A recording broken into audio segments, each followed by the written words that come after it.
जानिए क्यों मनाते हैं धनतेरस और क्यों जलाते हैं यम के नाम का दीपक। दिवाली का त्योहार 5 दिनों का होता है, जो कि धन तेरस से शुरू होकर भाई दूज तक चलता है। पंचांग के अनुसार हर साल कार्तिक महीने की कृष्ण पक्ष त्रयोदशी के दिन धनवंतरी त्रयोदशी मनाई जाती है, जिसे आम बोलचाल में धनतेरस कहा जाता है। यह दिन मूल रूप से आयुर्वेद के जनक माने जाने वाले धनवंतरी का पर्व है। इस दिन नए बर्तन या सोना चांदी खरीदने की परंपरा है। बर्तन खरीदने की शुरुआत कब और कैसे हुई, इसका कोई ठोस प्रमाण तो नहीं है, लेकिन ऐसा माना जाता है कि जन्म के समय धनवंतरी के हाथों में अमृत कलश था। यही कारण होगा कि लोग इस दिन बर्तन खरीदना शुभ मानते हैं। पौराणिक कथाओं में धनवंतरी के जन्म का वर्णन करते हुए बताया गया है कि देवताओं और असुरों के समुद्र मंथन से धनवंतरी का जन्म हुआ था। वह अपने हाथों में अमृत कलश लिए प्रकट हुए थे। इस कारण उनका नाम पीयूषपाणी धनवंतरी विख्यात हुआ। धनवंतरी को विष्णु का अवतार भी माना जाता है। परंपरा के अनुसार धनतेरस की शाम को यम के नाम का दीपक घर की दहलीज बाहर पर रखा जाता है और उनकी पूजा करके प्रार्थना की जाती है कि वह घर में प्रवेश नहीं करे, किसी को कष्ट नहीं पहुंचाए। देखा जाए तो यह धार्मिक मान्यता मनुष्य के स्वास्थ्य और दीर्घायु जीवन से प्रेरित है। पौराणिक कथा यम के नाम से दिया निकालने के बारे में भी एक पौराणिक कथा है। पुराने समय की बात है, एक राजा हुआ करते थे और उनका नाम हिम था। राजा हिम के यहां जब पुत्र हुआ तो उन्होंने अपने पुत्र का नाम सुकुमार रखा और अपने राजपुरोहित से अपने पुत्र की जन्म कुंडली बनवाई। कुंडली बनाने के उपरांत राजपुरोहित कुछ चिंतित हुए। उनकी चिंताग्रस्त मुद्रा को देखकर राजा हिम ने उनसे पूछा, क्या बात है राजपुरोहित जी, आपको चिंता में लग रहे हैं? हमारे पुत्र की कुंडली में कोई दोष है क्या? राजपुरोहित राजा की बात सुनकर बोले, नहीं महाराज, ऐसी बात नहीं है। कदाचित मैंने कुंडली बनाते समय कोई असावधानी की होगी, जिस कारण से मुझे जन्म कुंडली में कुछ दुष्घटना दिखाई दे रही है। मेरा सुझाव है कि आप एक बार इसे राज्य के प्रसिद्ध ज्योतिष से करवा लें। राजा थोड़े से आशंकित हुए और फिर से पूछा, पुरोहित जी, हमें आप द्वारा बनाई हुई जन्म कुंडली में कोई भी संदेह नहीं है। आप वर्षों से हमारे विश्वास पात्र रहे हैं। कृपया आप हमें बताएं कि क्या बात है। राजपुरोहित ने कहा, महाराज, राजकुमार की जन्म कुंडली की गणना करने पर हमें यह झात हुआ है कि राजकुमार अपने विवाह के उपरांत चौथे ही दिन सर्प के काटने से मृत्यु को प्राप्त हो जाएंगे।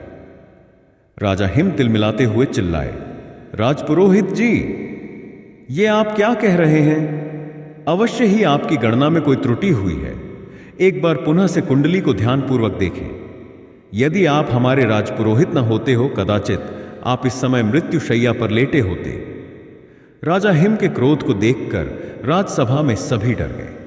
पुरोहित ने हिम्मत करते हुए कहा, क्षमा करें राजन, किंतु यदि आपको कोई शंका है तो आप मेरे द्वारा दिए गए सुझाव पर अमल कर सकते हैं। उसके बाद राजा हिम ने अपने पुत्र की जन्म कुंडली राज्य के 3-4 प्रसिद्ध ज्योतिषाचार्यों से बनवाई, किंतु परिणाम वही रहा। महाराज हिम और उनकी पत्नी अत्यंत चिंतित रहने लगे। राजा ने दरबार में सभी को चेतावनी दी कि कोई भी इस बात का वर्णन हमारे पुत्र के समक्ष न करे, अन्यथा परिणाम भयंकर होंगे। राजा हिम को भय था कि यदि उनके पुत्र को इस बात का पता चल गया तो कहीं वह मृत्यु की चिंता में ही मर जाए। खैर, समय बीतता गया और राजकुमार सुकुमार बड़े होने लगे। अंततः वह समय आ गया जब राजकुमार की आयु विवाह योग्य हो गई और आसपास के कई राज्यों से राजकुमार के लिए सुंदर राजकुमारियों के विवाह प्रस्ताव आने लगे। परंतु अपने पुत्र की मृत्यु के भय से राजा किसी भी प्रस्ताव को स्वीकृति नहीं दे पा रहे थे। यह देखकर महारानी ने कहा, महाराज, यदि आप इसी प्रकार सभी राजाओं के विवाह प्रस्तावों को अस्वीकृत कर देंगे तो हमारा पुत्र क्या सोचेगा? जन्म कुंडली के भय से हम अपने पुत्र को उम्र भर के लिए कुंवारा तो नहीं रख सकते। और फिर मृत्यु तो सर्प के काटने से होगी। यदि हम महल में सुरक्षा व्यवस्था बढ़ा दें तो कदाचित सर्प के राजकुमार के पास पहुंचाने से पूर्व ही हम उस सर्प को मार गिराएं। राजा हिम को महारानी का सुझाव पसंद आया और उन्होंने एक सुंदर राजकुमारी से, जिसका नाम नयना था, से अपने पुत्र के विवाह के लिए स्वीकृति दे दी। राजकुमारी नयना देखने में जितनी सुंदर थी, बुद्धि भी उतनी ही प्रखर थी। विवाह से पूर्व राजा ने अपने पुत्र की जन्म कुंडली में निहित भविष्यवाणी को कन्या पक्ष को भी बता दिया। पहले तो वधू के पिता ने इस संबंध से साफ इनकार कर दिया, किंतु जब यह बात राजकुमारी नयना को पता चली तो उन्होंने अपने पिता से निवेदन किया कि आप विवाह के लिए अपनी मंजूरी दे दें। अपनी पुत्री की बात को राजा ठुकरा न सके और विवाह के लिए आशंकित मन से विवाह के लिए हामी दे दी। विवाह अच्छी तरह से संपन्न हुआ। राजकुमारी नयना एक दृढ़ निश्चय वाली कन्या थी। उसने अपने पति के प्राणों की रक्षा करने का निश्चय कर लिया था। जैसे कैसे 3 दिन बीत गए। राजा हिम और राजकुमारी नयना ने चौथे दिन का इंतजार पूरी तैयारी के साथ किया। उनकी योजना के अनुसार जिस किसी भी मार्ग से सांप के आने की आशंका थी, वहां पर सोने चांदी के सिक्के और हीरे जवाहरात बिछा दिए गए। पूरे महल को रात भर के लिए रोशनी से जगमगाया गया ताकि सांप को आते हुए आसानी से देखा जा सके। यही नहीं, राजकुमारी नयना ने सुकुमार को भी सोने नहीं दिया और निवेदन किया कि आज हम कहानी सुनना चाहते हैं। राजकुमार सुकुमार नयना को कहानी सुनाने लगे। मृत्यु का समय निकट आने लगा और मृत्यु के देवता यमराज पृथ्वी की ओर प्रस्थान करने लगे। क्योंकि सुकुमार की मृत्यु का कारण सर्पदंश था, इसलिए यमराज ने सांप का रूप धारण किया और महल के भीतर राजकुमार सुकुमार और राजकुमारी नयना के कक्ष में प्रवेश करने का प्रयास किया।